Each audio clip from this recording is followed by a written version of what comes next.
অলকা গুচ্ছাইত, নমস্কার। তো আপনি তো জানেন যে এখানে খুব ভুট্টা চাষ হচ্ছে, আপনারা নিজেরাও করছেন। হ্যাঁ, তো ভুট্টা চাষে মহিলারা কিরকম এখানে সামিল হচ্ছেন এই চাষবাসের কাজে? সামিল হচ্ছে একটাই যে এখানে প্রথম করেছিল যাদব গুচ্ছাইত, গীতা গুচ্ছাইত, তা থেকে আমি অলকা গুচ্ছাইত, আমিও চাষবাস করছি। এবং তারপরেও আমাদের গ্রুপ করে মহিলাদের ডেকে নিয়ে বসে দেখলাম যে বাড়ির স্বামীরা কেন বিদেশে যাবে খাটতে, ওরা আসুক আমাদের এই চাষবাস করে ওরা একটু উন্নতি হোক। বাইরে গিয়ে খুব অসুবিধায় পড়ে যায় ওরা, আর এমনি বাড়িতেও অনেক চিন্তায় থেকে যায় মেয়েরা।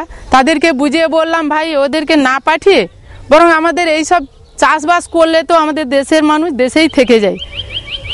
এইভাবে তাদের বুঝিয়ে অনেকের উৎসাহ হয়েছে, মেয়েরা করতে চাইছে যে চাষবাস।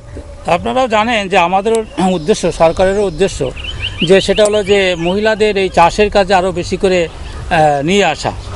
বিশেষ করে যেরকম রাজ্যসভা বিধানসভায় তাদের একটা সংখ্যক, একটা বেশি সংখ্যক তারা আসছেন, তেমনি আমাদেরও উদ্দেশ্য সরকারের সাথে সাথে আমাদের সবারই একই উদ্দেশ্য যে এই চাষের কাজে মহিলারা যাতে করে আরও বেশি করে সামিল হন। তো তার জন্য আপনারা অনেকে প্রশিক্ষণ নিয়েছেন, আমরা দেখেছিও। তো এই তাদেরকে আরও বেশি করে সামিল করার লক্ষ্যে আপনারা কি কোনো, আপনারা যারা প্রশিক্ষণ মহিলা নিয়েছেন তারা কি কোনো চিন্তা করছেন বা আরও কী করে মহিলাদের আরও বেশি করে এই চাষের কাজে নামানো যায়? হ্যাঁ হ্যাঁ, তারা বলছে আমাদের প্রশিক্ষণ দিলে আমরা নিশ্চয়ই এই কাজে যুক্ত হয়ে যাব। হ্যাঁ, আচ্ছা। এবং এটার এই ভুট্টা চাষটার এটাতে লেবার খুব কম লাগে, হ্যাঁ তাই না? বেশি লেবার হলে আপনাদের পক্ষে অসুবিধা ছিল, কিন্তু লেবার এটা অনেক কম লাগে, পোকামাকড় রোগও কম লাগে, জলও কম লাগে। সুতরাং এই ভুট্টা চাষটা কি আপনাদের সুবিধা হয়েছে সেদিক দিয়ে? হ্যাঁ, সুবিধা হয়েছে। অন্যান্য চাষের চেয়ে দেখছি ভুট্টা চাষে খুব সুবিধা হয়েছে। আমন ধান কাটার পরে বিশেষ করে পুরুষরা এখান থেকে বেশিরভাগ বাইরে চলে যায়, আপনাদের অনেক শ্রমিকের অভাব হয়। হ্যাঁ, তো তখন আপনাদের চাষ অনেকটা মারও খায়, ঠিকমতো চাষ করতে পারেন না শ্রমিক। সেই ক্ষেত্রে ভুট্টা কি আপনাদের সুবিধা হয়েছে মহিলাদের ক্ষেত্রে? হ্যাঁ হ্যাঁ। কিভাবে সুবিধা হয়েছে? সুবিধা হয়েছে যে এতে মানে শ্রমিক কম লাগছে, কম শ্রমিকের মধ্যে কাজ হয়ে যাচ্ছে। আর যেভাবে ধানে জল যেত, ওষুধ দিতে হতো, ভুট্টাতে কিন্তু এত দিতে হচ্ছে না।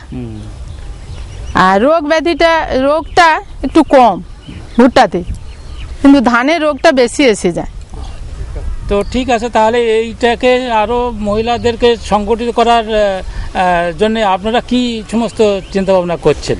না, মেয়েদের নিয়ে বসেছিলাম, তারা যে বলল যে আমাদের এই ট্রেনিংটা এবং কোনো যদি মেশিনের সুবিধা থাকে তা ওটা যদি পেয়ে থাকি, বা বীজটা সময় মতন যদি পেয়ে থাকি, সারটা ওষুধ এইগুলো যদি থাকে, আমরা নিশ্চয়ই চাষ করতে আগ্রহী হব।